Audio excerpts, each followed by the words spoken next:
Hi, this is Scott Garibay, and today we're going to talk about Dungeons & Dragons 5th Edition and how if you see Dungeons & Dragons 5th Edition as an engine, if you believe what I believe, right, that Dungeons & Dragons is an engine for human improvement, how do you do that? How do you improve someone who's in your Dungeons & Dragons 5th Edition game? So let's talk about it. All right. So I have a code. I have a DM who I actually cameo in her games every now and then. Her name is Helen. She's a better dungeon master than me. She's a very, very talented dungeon master. I was talking to her recently. We discussed our games back and forth. And I was talking to Helen, and she was telling me about, she told me about one of her games. And she was explaining that one of her players is so she told me about this one game, and I asked a few questions about the player, and then she said, well, this player, I'm worried that I might lose her. And I was like, why are you going to lose a player? And she said, well, her specific player has been upset lately and has been kind of emotional in her games, right? And I was like, what's going on? She said, well, and so she talked to her player and about something personal, not really in the game, just because she saw this player getting emotional, getting upset in the game.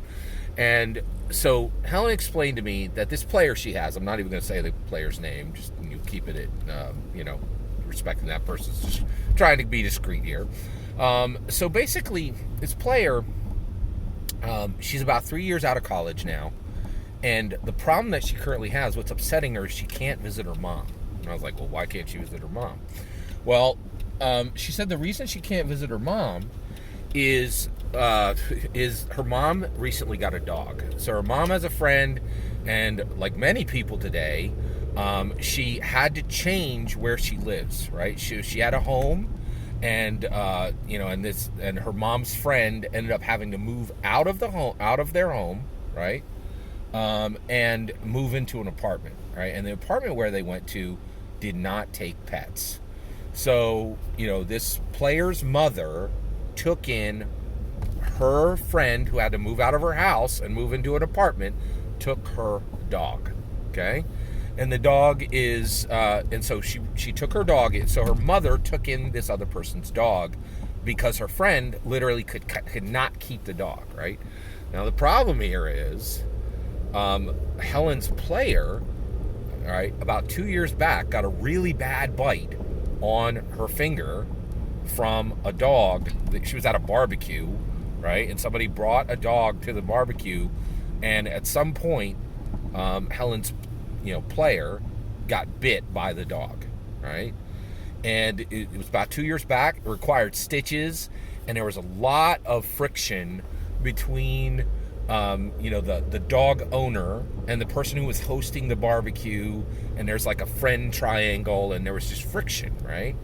Well, this really freaked out like the player, right?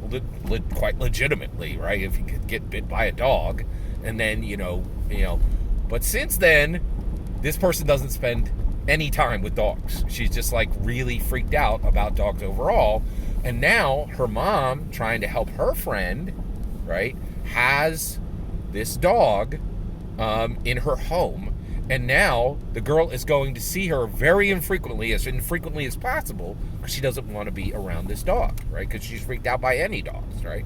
Now, Helen, right?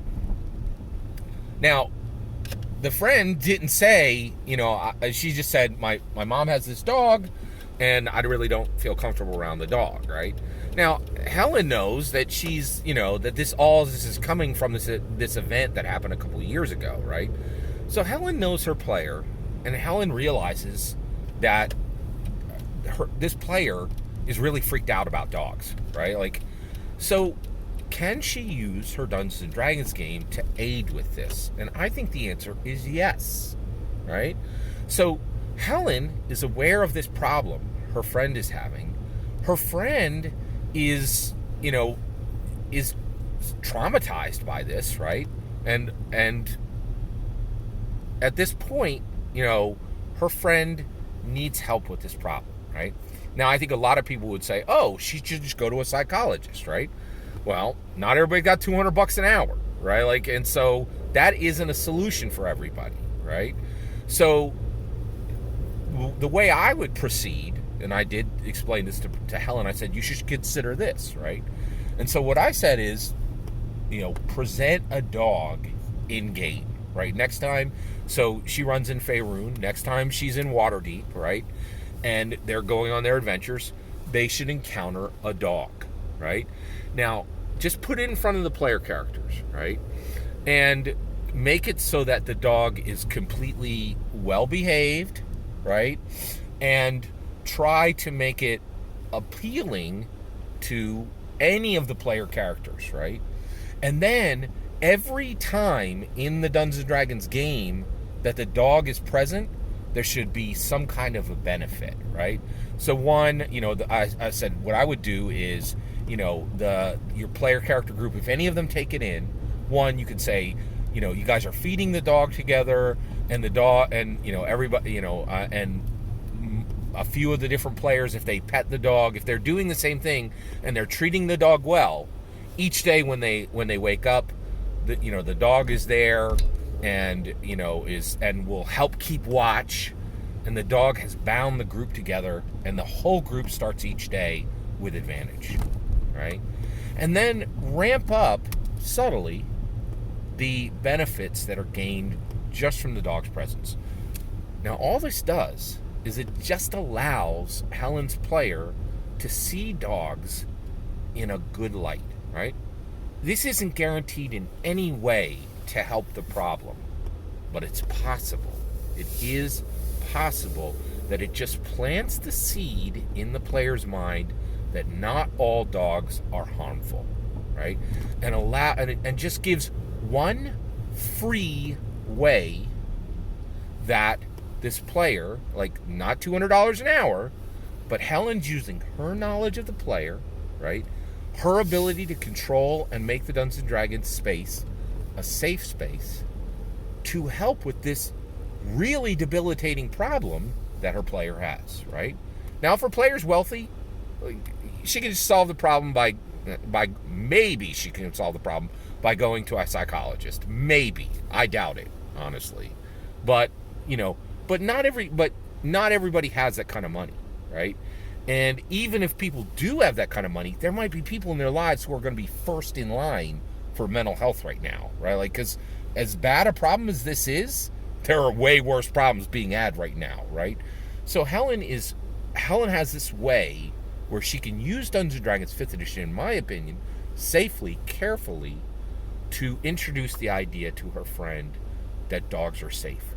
This is how we execute it. We identify, we carefully proceed, and we help where we can, especially when people don't have the funds to take this to a psychologist, right? To take these kind of issues to a psychologist. Because ideally, I think this would be handled by psychology. But we don't live in a world where free psychology is just given out, right, generally. Or if there are, it's like massive lines. And a lot of times, friends I have who even do have the money can't even find the right psychologist, even when the money isn't an issue, right? So it's just one simple way that we can use Dungeons & Dragons to help improve people, to move them past foibles and obstacles they have. That's my opinion, right?